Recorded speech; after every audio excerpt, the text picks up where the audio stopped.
Hey everyone, welcome to Honest Bee by G. This is Ollie, and I'm G. We review everything eco-friendly and cruelty-free. Today we're going to go through the beginner's guide, step by step, on how you can go cruelty-free.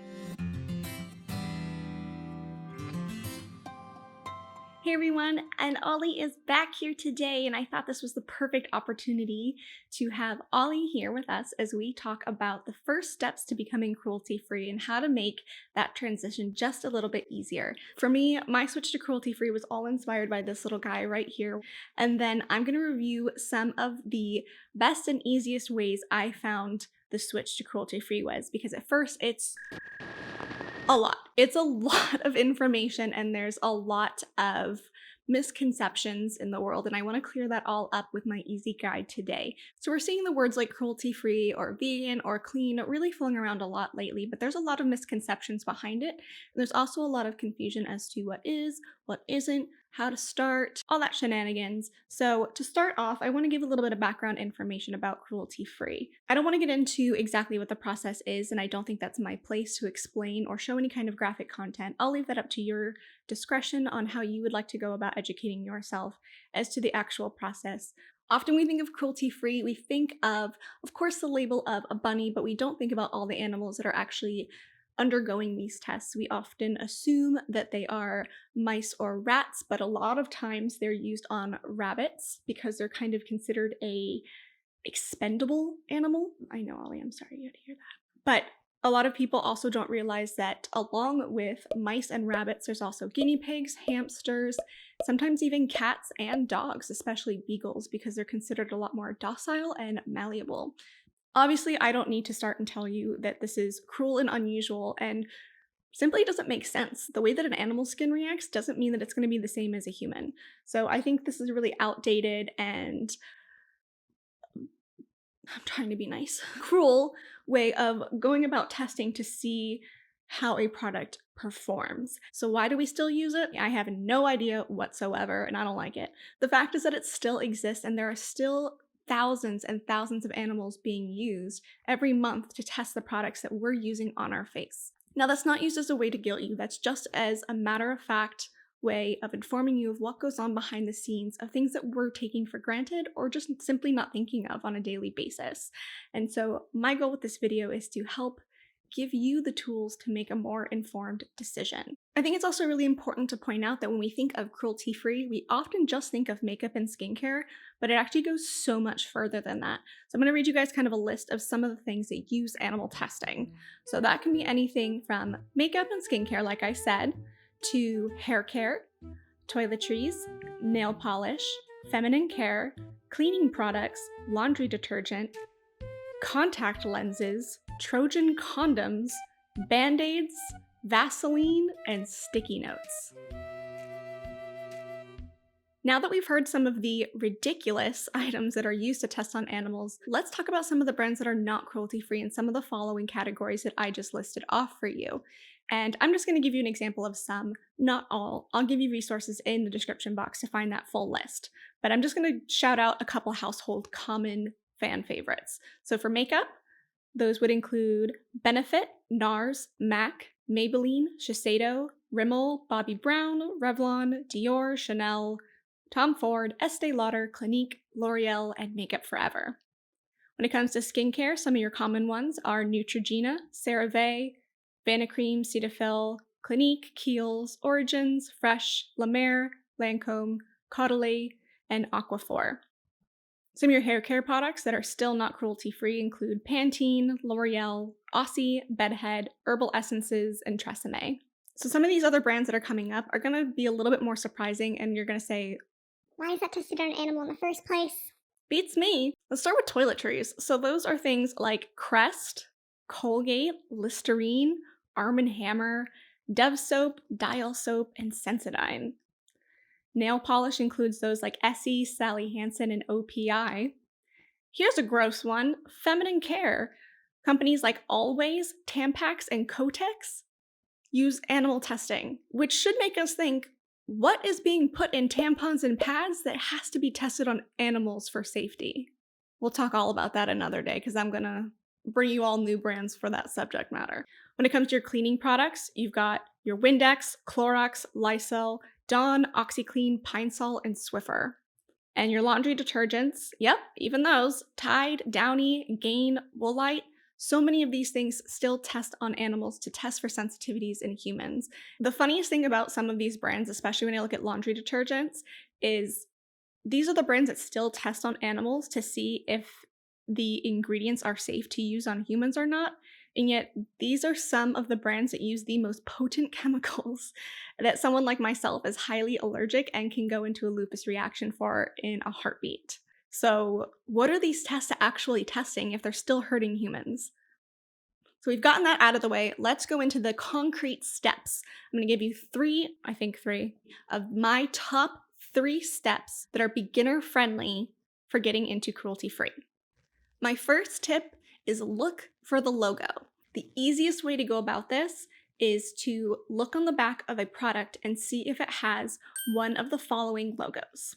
These 3 logos are the only official logos that signify that something is cruelty-free. What would you like to say? Unfortunately, when it comes to the logos, it's not quite as simple as that. But if you feel overwhelmed, that is a good starting place. But I'm going to go a little bit further into this and really explain what the logos mean, which ones I think are most honest, and why the logo doesn't mean everything. One of the most difficult parts about the industry is that cruelty-free is not a regulated term, and anyone can slap the term cruelty-free on it. So here's some examples of fake cruelty-free logos. Anyone can say it's cruelty-free and doesn't have to prove anything about it. It could absolutely test on animals and they could still use this as a gimmick. Think of it kind of like greenwashing or reef safe. So when in doubt, look for the logo. But let's go one step deeper and look at what each of these logos actually means, because not all logos are created equally. The first logo that I want to start off with is the Beauty Without Bunnies PETA logo, and it looks like this. It's probably the one that we're most familiar with, at least in the US, and the reason that's probably one of the most common is it's also the easiest to get, and that's not a good thing. My issue with the Beauty Without Bunnies or PETA logo is the fact that there's really not a lot of rules. It's simple and easy to get, and it does not hold companies accountable. I know, it's a real shame, Ollie. So what I mean by that is that PETA's process is not very. So this is one of the easiest logos and the easiest certifications to get because it's a one-time fee of about $350, and it's kind of just a signed contract that says, You don't test on animals, do you? Nope. Awesome! You're cruelty-free.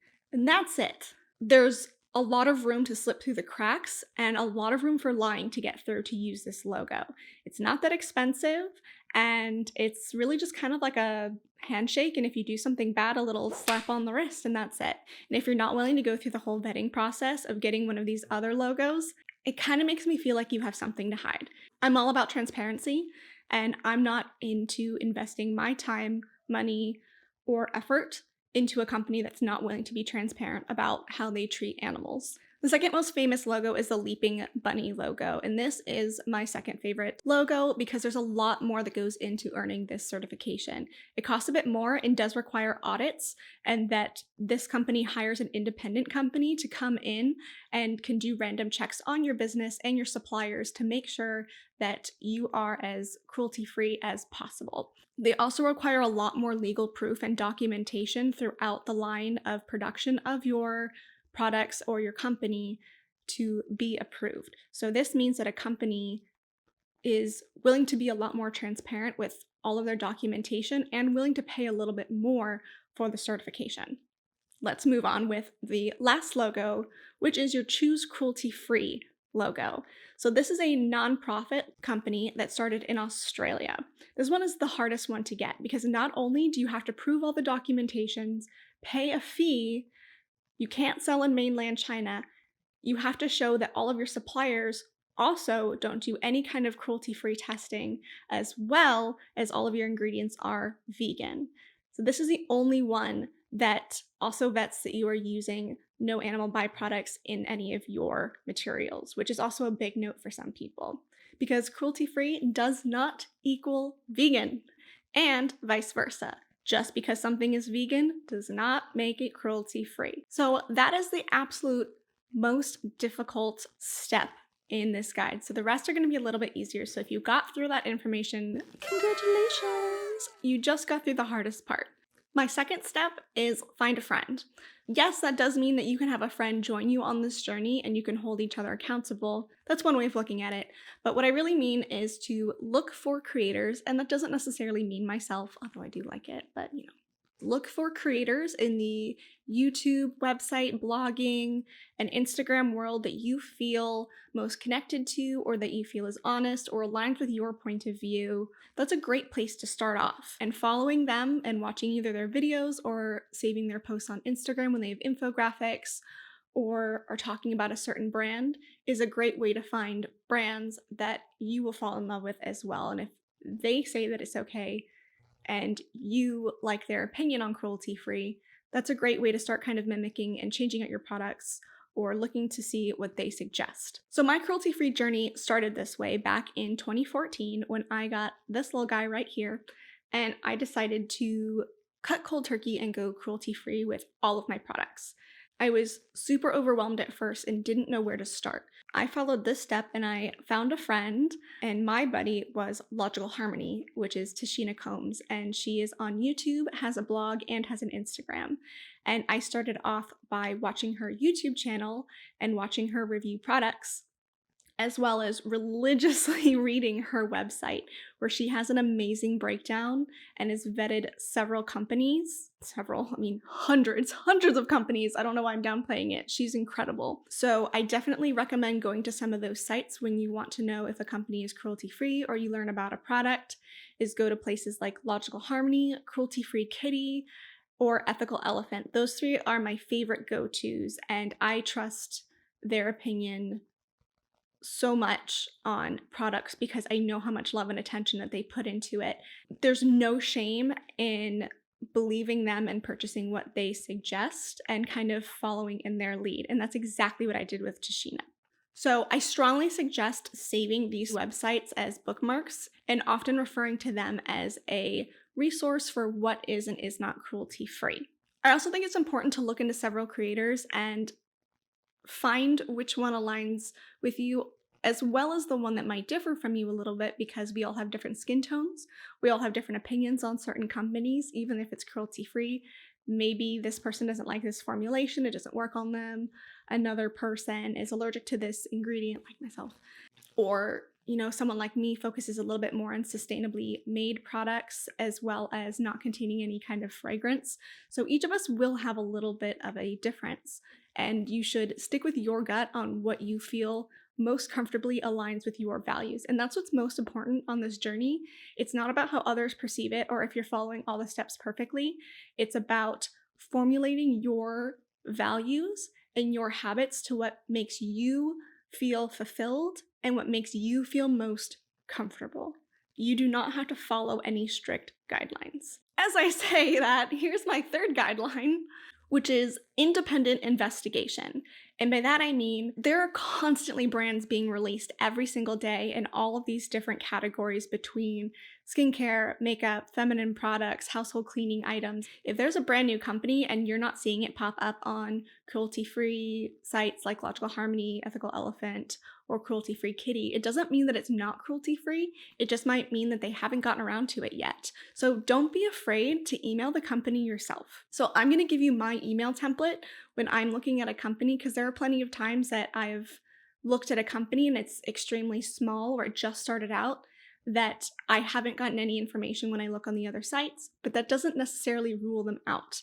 So I will go and email them separately with my list of curated questions that I've formulated after looking at the example from people like Tashina and Susie from Cruelty-Free Kitty and Ethical Elephant.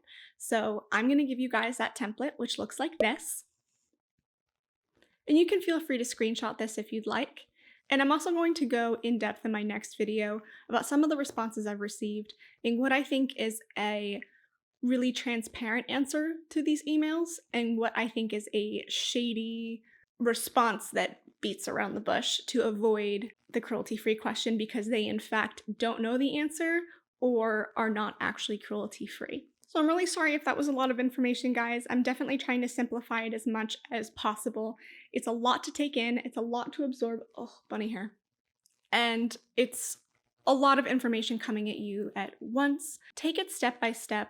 individual product by product. This is not to mean that you should be throwing out all your products or that you need to start from scratch. When you feel that you've really mastered that, or that you're starting to recognize these cruelty-free brands and you want to delve a little bit deeper, stay tuned for the next episode where I'm going to go into cruelty-free at the intermediate level. I think we should leave it at that. My dog is snoring behind my back, and Ollie looks like he is about to take a nice snooze.